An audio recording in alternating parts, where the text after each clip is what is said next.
once they came in and told us that that it was a fracture and not a bone infection, obviously our minds went again. We talked about this, I think, in our police interviews of is how did this happen?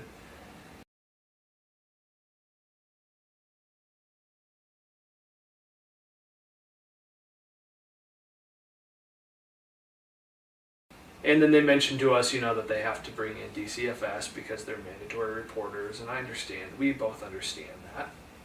I mean, you were a mandatory reporter in your job. And I was a mandatory reporter as a pastor, and so I understood kind of the following the rules, and we're rule followers, so we're great with that. And I'm like, they're just gonna realize that we're good. And I think I told that to you. I said, hey, they're gonna realize that we're good parents. They're gonna realize that we brought our daughter to the hospital to help her.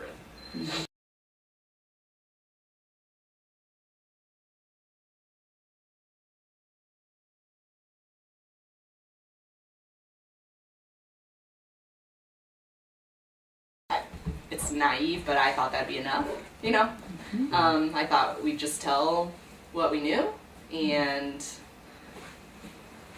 go home.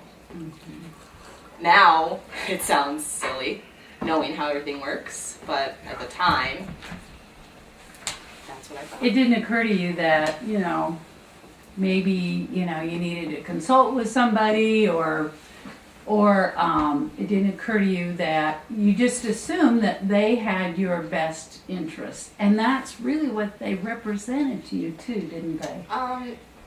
For the most part, it was that we just want to find out what's going on and help your daughter. Right. I mean, we've both been raised and still believe, for the most part, that police are here to help us and they're here to protect the community. And we've never had an interaction with police ever before that was bad. I mean, we're privileged. We're privileged in that way, of course. We were both raised in great homes and never had a bad experience with police. They were always there to help. And so I think that was kind of the background and the foundation going into that. Was there any point during any of this interviews where that changed in your mind? I wouldn't say during the interviews that changed in my mind. Okay. The first one or the second one, it was...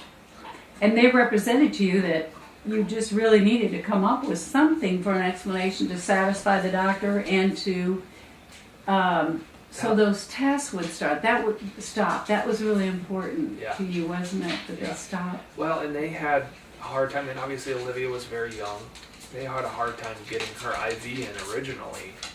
They tried, hands, and they couldn't do her legs because of the fact that it was swollen.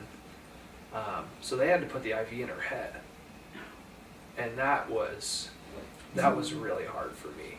And so I think when they brought that up, it was like I don't want that.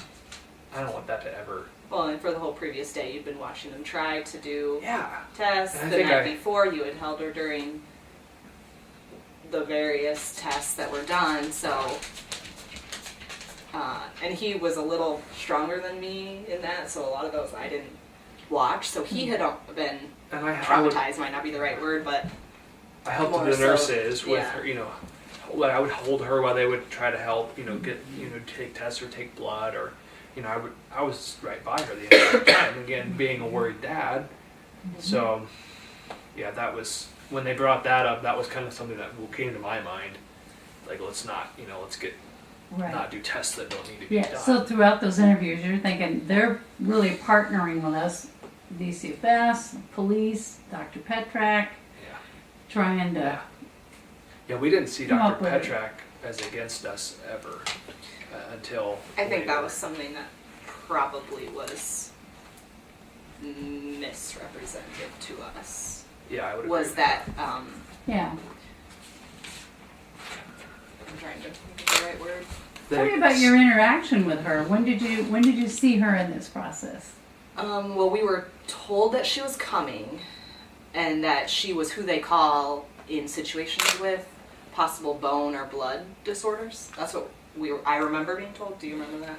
Okay. So we didn't even know that she was part of the investigation at the time. Okay. We thought, oh, they said this is who we call in this kind of situation. You thought you were consulting with a specialist. Yeah. Okay. Yeah. That was going to help our daughter. Yep. And so then she came and just asked us like health history questions. And then she did a physical examination of our daughter. Well, and when the Pediatric Resource Center comes in the room, Oh, that's a that was- good, to me, that's a good sounding organization. Yes. So as, you know, as a young dad and a new dad, the Pediatric Resource Centers, they're here to help and they're a resource. And they did give us a packet on who they are, but again, we didn't read it because we didn't realize. I think I went back and read it after we came Yeah. home and I was like, oh my If gosh. we had if read we had read this- through this, maybe I don't What know. did you learn from reading it that would That she, put off a few alarm bells for you? I think that it was more clear that that she was looking for child abuse rather than. Okay. And she never told you that. You never had that representation that this is somebody that's kind of on the other side. No, she Right. brought I don't know the right. I don't know an her job assistant title. or- Yeah, I don't think she was an assistant. I think she had a more significant role Yeah, than yeah. that. But she came with her to the or before her or something. She was with her. And she's the one that gave us the information, and she explained some children we work with have been victims of crimes, and so we have to give you this information. And we were like, well, we know our daughter wasn't a victim of a crime, so we don't need to read it. So that was just, yeah. I understand in a way why they Or secretive. evasive or, yeah. You think maybe people would be less forthcoming or they'd have a harder Right. time Right. if they said, hey, we're here because we want you to understand we're part of a team that might be trying to figure out if you Yeah. abuse If she your walked in the room and said, child. I'm a child abuse pediatrician, and we're looking at you, then people are going to clam up, right? And they're going to call this guy. Yeah. And I'd never Yeah. had an attorney in my life, and so Yeah. that was never even a thought to me. Right.